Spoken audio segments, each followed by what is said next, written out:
Welcome back, everybody, to another deep dive. And today we're going to be tackling a subject that I think a lot of Christians, and particularly us Seventh-day Adventists, kind of wrestle with, and that is sanctification. Mm, And we're going to be looking at Ellen White's My Life Today devotional, okay. and specifically the entries for September 1st. Okay. And it's titled Holy Sanctified, Body, Soul, and Spirit. All right. So this might come as a surprise to some people, but she makes it clear in this entry that sanctification is not just this big, overwhelming, emotional mountaintop experience. Yeah. It's really a daily climb, and that's what we really want to kind of get into today. Yeah, that's a good way to put it because it does challenge the way a lot of us think about it. You know, this whole process of sanctification. And, the Bible and Ellen White are both clear that sanctification, it's not just, kind of like an external thing. It changes our whole being, our thoughts, our actions, even our feelings, Well, deep down inside. So it's really becoming Christ-like from the inside out. so it's not just about, going to church on Sabbath and being nice to our neighbor. Yeah. It's got to go deeper than that. It really does go way deeper than that. Okay. It's about those rebellious thoughts that we try to kind of hide. Right. Maybe the motives behind our good deeds. Mm-hmm. Aligning all of that with God's will, that's the real work of sanctification. That makes me think of Romans 12.2, where it talks about being transformed by the renewing of your mind. Right. But I've got to admit, I've fallen into the trap of thinking that sanctification equals, Yeah. some sort of big emotional experience, like a lightning bolt moment. Yeah. Does the source kind of address that at all? It does address it, and pretty directly. And I think that's something that a lot of people get caught up in, just relying on their feelings Mm-hmm. to know if they're, on the right path or not, but relying on feelings alone. It's kind of like building your house on sand. Feelings are fleeting. They're here one minute, gone the next. And Ellen White really describes sanctification as a constant work, Okay. something much more substantial Yeah. than just fleeting emotion. Yeah. And it's like that saying, feelings are visitors, let them come and go. That's right. But if it's not about these big moments, how do we know that we're on this path? Mm-hmm. Like, what does daily sanctification look like? Well, Ellen White uses a really great analogy in this piece. She talks about a plant growing towards the sun. Okay. Every day, inch by inch, it's reaching for the light drawing. Nourishment and sanctification is kind of like that. No. It's this constant reaching for God. I love that visual. Yeah. It means that there's no plateau, Right. no I've arrived moment. That's right. But that kind of begs the question, if it's a daily thing, Yeah. how do we stay humble? Mm-hmm. Like, wouldn't we become self-righteous thinking we're so sanctified? Yeah, and this is where it gets really interesting because Ellen White actually points out that humility is one of the marks. Okay, of someone who is pursuing sanctification. Really? They're so aware of their own flaws and their need for God that they're not going around boasting about how holy they are. Mm-hmm. They're constantly hungry for more of him. That's almost like a paradox, isn't it? It is? Like the closer we get to God, Mm-hmm. the more we see how much further we have to go. Exactly. And I think that awareness is really key Okay. because it keeps us from comparing ourselves to others or, getting this prideful attitude of thinking we've somehow made it. So the focus shifts from, look how holy I am, Yeah. to, God, I need you every step of the way. That's a really good way to put it. That's a huge mindset difference. It is a huge mindset difference because true sanctification isn't about achieving some kind of spiritual superiority over others. Right. It's about allowing God's power to transform us from the inside out. And that transformation, Mm-hmm. that's what we're after, Yeah. right? It's not about outward perfection. Right. It's about that inward change. Yeah. The humility, the constant desire for God. That's right. It really makes you think. It does. And this is where I think it's important to point out that we do have an active part to play in all of this. It's not just passively waiting for God to zap us into holiness. Right. Ellen White is very clear that sanctification requires our participation. So it's a partnership. Mm-hmm. God's power is working in us. Yes. But we're also making those daily choices to align ourselves with His will. Precisely. And this brings up another really powerful phrase that Ellen White uses in this piece that really resonated with me, and that is daily dying to self. Whoa. Daily dying to self. That's pretty intense. It is. It's intense, but it's also incredibly insightful. Yeah. So when you hear that phrase, what comes to mind? Well, that almost sounds like a constant surrender, Mm-hmm. putting aside my own desires, Yeah. even the good ones, and saying, God, what do you want? Yeah, that's a great way to put it. Okay. It's recognizing that, our way isn't always the best way and choosing to follow God's leading instead. But wouldn't that mean that I lose my individuality, Mm-hmm. my personality, like I become some kind of robot? Yeah, and that's a concern that a lot of people have. Yeah, I've heard that. But Ellen White emphasizes that this dying to self, it's not about losing who you are. Okay. It's about aligning your passions and desires with God's will. So finding my true self, Mm-hmm. my purpose in him. Exactly. Yeah. It's about discovering your identity as a child of God, Mm-hmm. not erasing who you are. And that journey, it's not about these, big grand gestures. It's about the everyday choices, Yeah. those small acts of surrender that add up over time. You got it. Okay. It's, choosing forgiveness over resentment, Mm-hmm. serving others even when it's inconvenient, Right. resisting those temptations that, are going to lead us away from God. This is really challenging me to think differently about sanctification. Mm-hmm.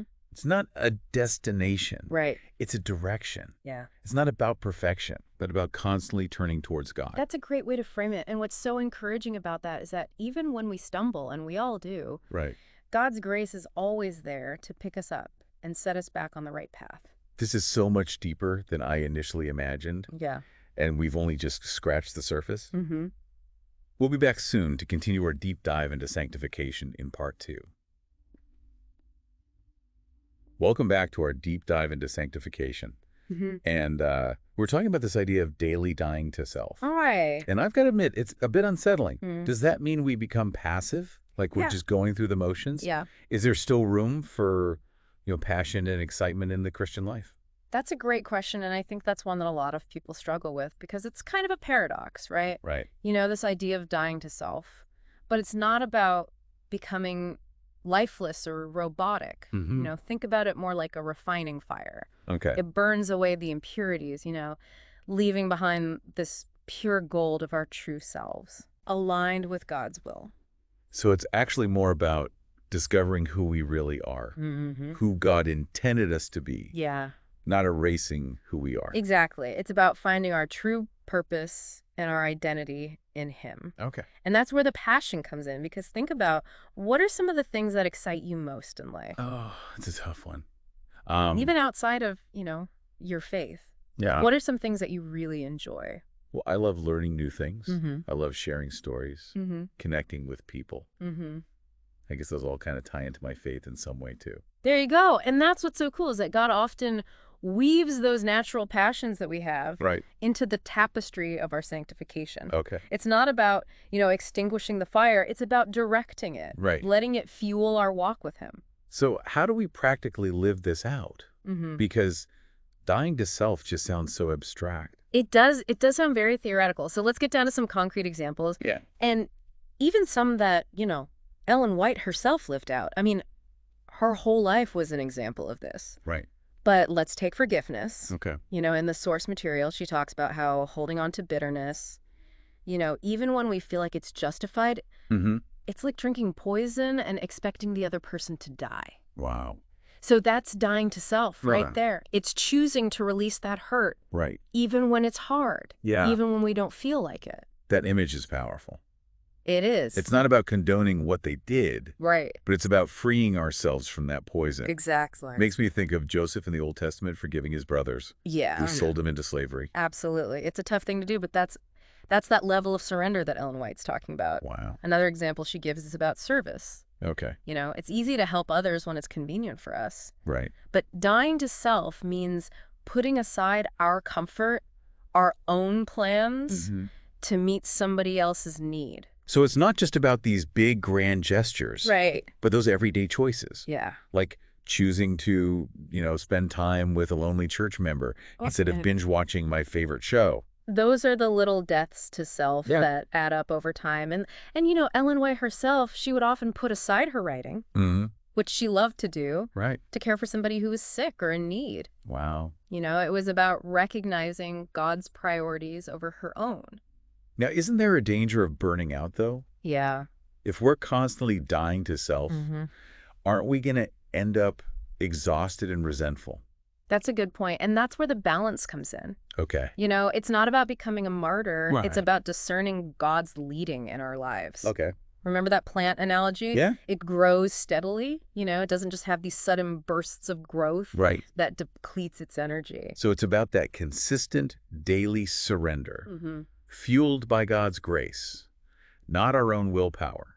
Exactly. It's a partnership. It's like a dance between our willingness and God's power working in us. Okay. And it's a journey. It's not a sprint. Right. There's going to be times of growth, times of pruning, Mm-hmm. Even times when we feel like we're dormant. Right. But throughout it all, God is at work, shaping us. Okay. That's encouraging. It takes the pressure off, Yeah. having to be perfect and dying to self all the time. Right? But how do we know if we're making progress? Mm-hmm. How do we gauge, our spiritual growth in this area? Well, this is where genuine humility comes in, which we talked about in the last segment. Right. The more sanctified we become, the more aware we are of our own shortcomings. Right. So we're not so focused on, measuring our progress. But the more we grow, Mm-hmm. the more we see how much further we have to go. Yeah, exactly. It's like climbing a mountain. The higher you climb, Right. the more you realize how vast the landscape really is. I like that. Yeah, and that awareness keeps us grounded. It keeps us focused on God Okay. instead of, our own achievements.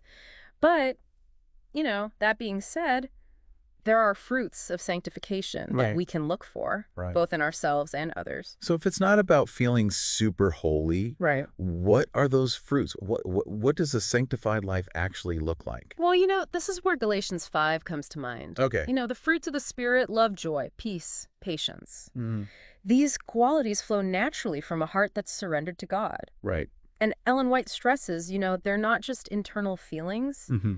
they're outward actions. So someone who's striving for sanctification wouldn't just be nice in theory. Yeah. They would be known for their kindness, their gentleness, Mm-hmm. even under pressure. Exactly. And again, it's not about being perfect, Right. It's about the direction we're moving in. Are we becoming more patient, more forgiving, more loving Right. as time goes on? And that's a change that other people will notice, Yeah. even if we don't always see it in ourselves. That's right. And it reminds me of that quote, people may not remember what you said, but they'll always remember how you made them feel. Oh, that's good.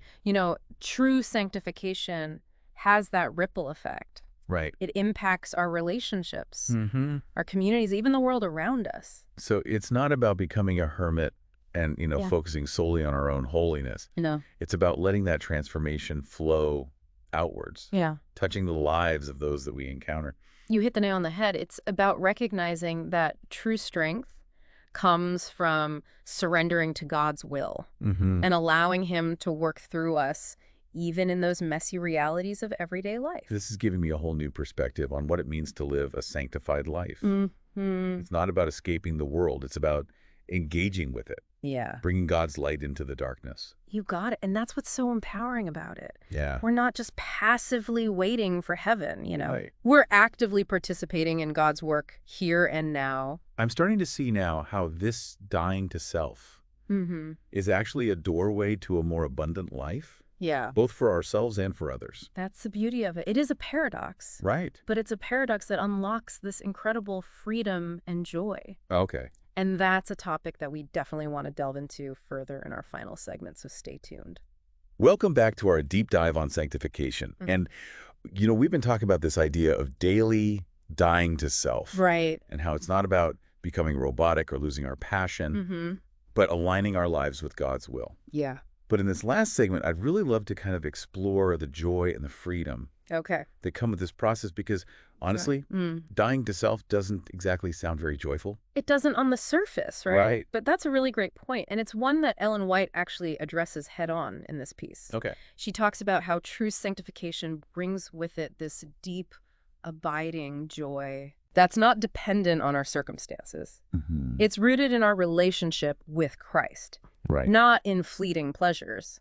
So it's not about, putting on a happy face Right. and, secretly feeling miserable. Yeah. It's about experiencing genuine joy, Yeah. even when life gets tough. Exactly. And that's a difficult concept for many of us to grasp, Right. especially in a culture that equates, happiness with comfort and self-gratification. Right. But Ellen White challenges us to find our joy in something much deeper and more lasting, Okay. in knowing Christ and experiencing His love.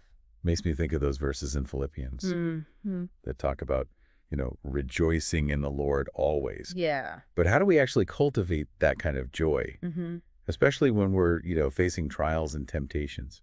Well, the source material emphasizes the importance of staying connected to the source of joy, Oh, which yeah. is Christ, through prayer, Bible study, fellowship with other believers. We draw strength and nourishment from him. So it's about staying plugged into the vine, so to speak. Exactly. Like Jesus talks about in John 15. Yeah. The more we abide in him, the more his joy flows through us. That's right. But what about the freedom aspect of it? How does dying to self lead to greater freedom? Well, it seems kind of counterintuitive, doesn't it? Yeah. You would think that surrendering your will Right. would lead to more restriction. Yeah.